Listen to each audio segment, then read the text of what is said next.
Good afternoon. We begin with breaking news. Alberta teachers and the province will resume bargaining after the Thanksgiving long weekend.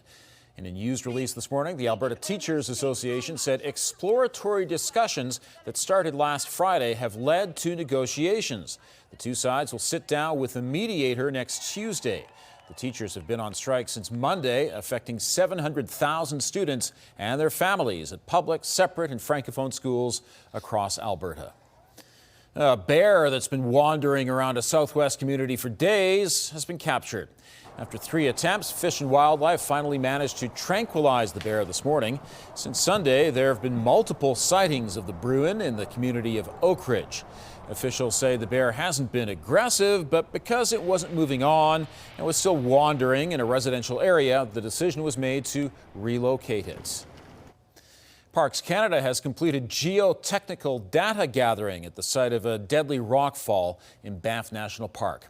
On June 19th, 2 hikers were killed and 3 others injured when rock gave way at the popular hiking spot around Bow Glacier Falls. Parks Canada says geotechnical data has been captured and will be analyzed over the winter. That means the trail will remain closed with no estimated time of reopening, but it won't be until at least next year. Parks Canada says it has received no reports of visitors in the backcountry closure area. Anyone who tries to go there could be arrested and fined. Police have charged a man and a woman with second-degree murder in a fatal assault downtown. On January 12th, 34-year-old Samuel Mulugeta was robbed, beaten, and he later died. Police say they initially believed the attack was targeted, but now they say they don't believe his attackers knew him. After police released images of suspects, they made 2 arrests. 43-year-old Jennifer Caswell and 41-year-old Stephen Firing-Stoney are due in court later this month. A man has been charged in connection to copper wire thefts. Investigators say on August 5th, 5 telecommunications cables were damaged as thieves tried to get to the copper wire within. More than 1,200 people were left without access to landline, internet, and cable. Police say information from a witness led to mischief and theft charges against Justin Cecil Scott. Charges are pending against a second suspect. A full house at the Jack Singer Concert Hall last night for a fiery mayoral debate featuring the top 5 polling candidates. I would say break a leg, but I did that cycling a couple of weeks ago. Deborah Yedlin from the Chamber of Commerce moderated the 90-minute debate. It focused on several key topics, including safety, arts and culture, small businesses, housing, and infrastructure. And that's the kind of investment you were too afraid to make back then, and you're still criticizing us for making an investment now. You're fearful of making investment, and you don't understand how things work when it comes to creating vibrancy. Leadership means being willing to show up on a stage like this and admit that you're wrong, right? I've made mistakes and I've learned.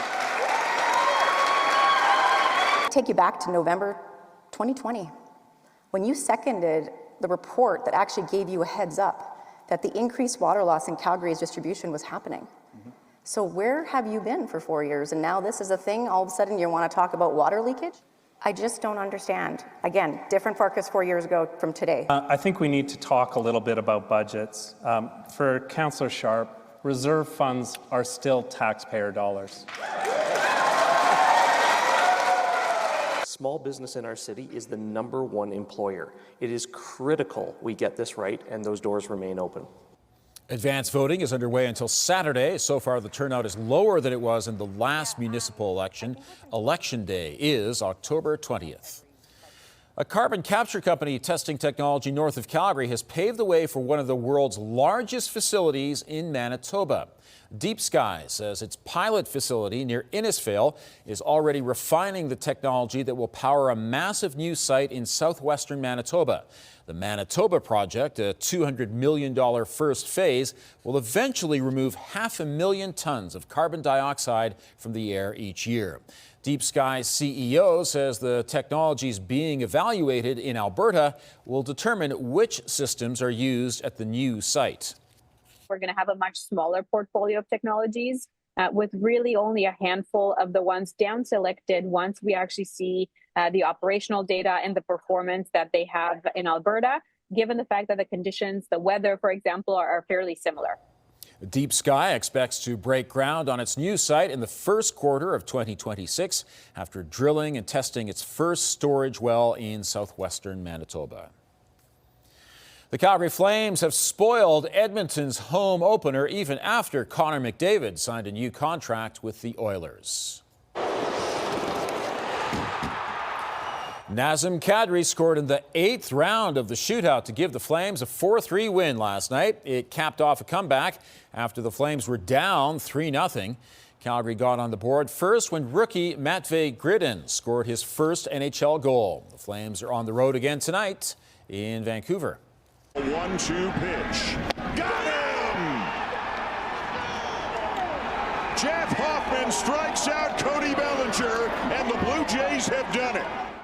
The Toronto Blue Jays are off to the next round of the playoffs after defeating the New York Yankees last night in Yankee Stadium. The Jays closed out the American League Divisional Series in 4 games. The final score 5-2. It led to a champagne celebration in the locker room with manager John Schneider kicking things off.